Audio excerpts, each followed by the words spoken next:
Дорожный пристав – это система распознавания автомобильных номеров, позволяющая в течение нескольких секунд устанавливать, имеет ли владелец той или иной машины задолженность в соответствии с базой данных службы судебных приставов.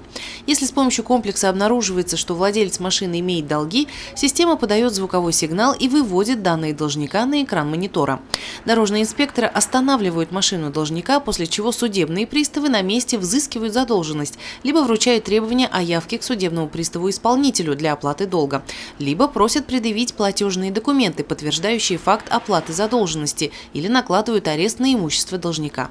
Цель данного мероприятия – выявление должников по исполнительным документам разных категорий задолженностей. В связи с тем, что должники самостоятельно не являются на прием к судебному приставу-исполнителю, использование данного комплекса позволяет обнаружить их на дороге.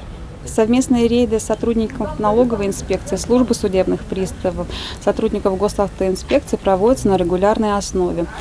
На сегодняшний день было выявлено около 40 налогоплательщиков, имеющих свою задолженность. Часть из них оплатили свою задолженность на месте по квитанционной книжке судебного пристава-исполнителя. Часть была вызвана по повестке в службу судебных приставов на прием. Также с должников были взяты соответствующие объяснения о причинах непогашения задолженности, сроках погашения и фактическом месте проживания, а также работы. Напомним, что такая процедура взыскания может быть применена в отношении всех категорий неплательщиков – должников по дорожным штрафам, алиментным обязательствам, возвратам банковских кредитов, неплательщиков налогов и коммунальных платежей. Дорожный пристав будет работать в Сибае регулярно. Алина Полянская, Гуль Хамитова, Радмир Сингулов, телекомпания СТВ.